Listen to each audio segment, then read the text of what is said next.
Hai, tahukah kamu pengelolaan sampah tidak sama antara satu jenis sampah dengan jenis sampah lainnya? Terdapat beberapa landasan penggolongan sampah, salah satunya penggolongan berdasarkan kesamaan sifat sampah. Nah, penggolongan sampah berdasarkan sifatnya membentuk beberapa kelompok sampah, seperti sampah organik, sampah non-organik, dan sampah B3. Baru dengar tentang B3? Yuk cari tahu apa itu sampah B3. Berdasarkan Peraturan Menteri Lingkungan Hidup dan Kehutanan Nomor 14 Tahun 2021, bahan berbahaya dan beracun atau B3 adalah zat energi dan atau komponen lain yang karena sifat, konsentrasi, atau jumlahnya, baik secara langsung maupun tidak langsung dapat mencemarkan dan merusak lingkungan hidup atau membahayakan lingkungan hidup, kesehatan, serta kelangsungan hidup manusia dan makhluk hidup lain. Nah, dari pengertian B3-nya sendiri, kita bisa mengambil kesimpulan apa sih sampah B3 itu? Maka sampah B3 merupakan jenis sampah yang karena sifat, konsentrasi, dan jumlahnya berpotensi mencemarkan, merusak, dan juga membahayakan lingkungan hidup, kesehatan, serta kelangsungan hidup manusia dan makhluk hidup lain. Nah, untuk membedakan B3 dengan bahan lain dibentuk suatu klasifikasi dan simbol dari B3. Ada simbol tengkorak, yang ini artinya beracun. Bahan dengan simbol ini merupakan bahan beracun. Penggunaan bahan ini perlu hati-hati agar tidak terkontak langsung dengan organ indera, terhirup, tertelan, maupun mengenai kulit. Nah, contoh dari bahan beracun adalah merkuri, sianida, fenol, dan gas asam sulfida. Selanjutnya, kita punya simbol ini. Simbol ini artinya korosif. Korosif adalah sifat yang dimiliki oleh bahan dengan simbol ini dan menunjukkan bahwa bahan dapat merusak jaringan hidup dan tak hidup seperti kulit, mata, dan logam. Bahan dengan sifat korosif merupakan asam atau basa yang kekuatannya cukup besar dengan rentang pH kurang dari 2 untuk asam kuat atau lebih dari 11,5 untuk basa kuat. Contoh dari bahan-bahan yang punya sifat korosif seperti asam sulfat, asam klorida, asam asetat, asam sitrat, amonium hidroksida, dan masih banyak yang lainnya. Selanjutnya terdapat simbol api yang artinya untuk bahan-bahan mudah terbakar.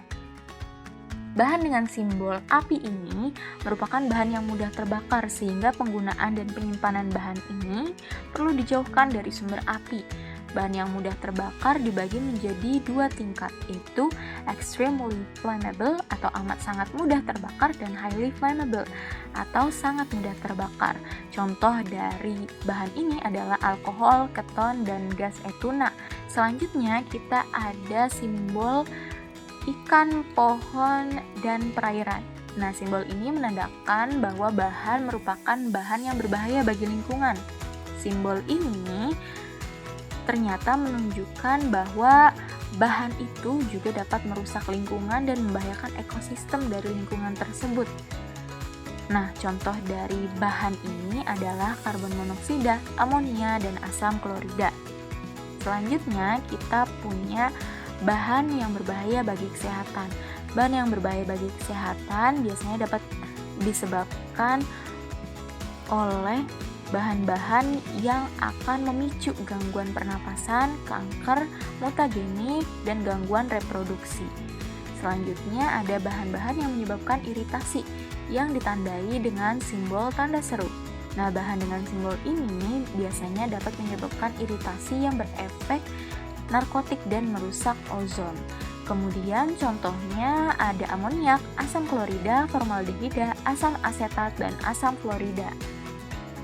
Selanjutnya, kita punya simbol lain, yaitu simbol mudah meledak. Penyebab terjadinya ledakan, antara lain benturan, pemanasan, pukulan, dan gesekan, serta reaksi dengan benda kimia lain. Nah, contoh dari bahan yang mudah meledak ini antara lain eter, alkohol, aseton, benzena, logam natrium, dan masih banyak yang lainnya. Selanjutnya ada gas terkompresi atau gas bertekanan. Nah, simbol ini digunakan untuk menunjukkan bahan yang dapat meledak bila terkena panas. Jika wadah bahan ini pecah, maka dapat menyebabkan kebakaran karena di dalamnya terdapat gas yang bertekanan tinggi. Contohnya ada karbon dioksida, amonia, etilen, kemudian klor, Ni, dan hidrogen. Selanjutnya terdapat bahan yang mudah teroksidasi. Komponen penting bagi terjadinya suatu reaksi pembakaran adalah oksigen. Nah, beberapa bahan kimia dapat memicu terbakarnya bahan kimia lain ketika terkontak dengan oksigen. Bahan-bahan ini disebut juga dengan oksidator atau zat pengoksidasi. Nah, oksidator dapat memicu kebakaran tanpa dipicu dengan api, serta mampu menyediakan oksigen untuk api, sehingga meningkatkan pembakaran. Nah, kegiatan pengelolaan sampah B3 ini dapat kita lihat aturannya pada keputusan Kepala Badan Pengendalian Dampak Lingkungan nomor KEP 01 Bapeda 09/1995.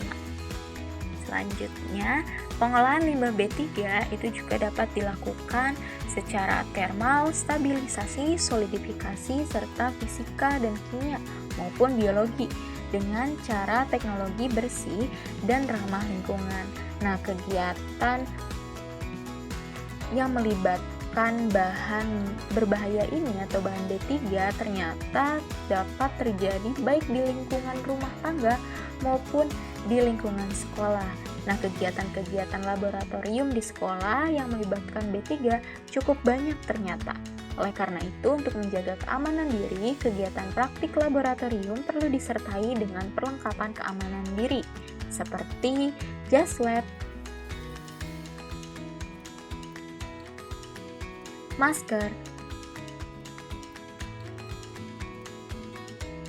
sarung tangan lateks, dan kacamata pelindung. Nah, kira-kira seperti itulah uraian tentang sampah B3. Sekian belajar hari ini, terima kasih.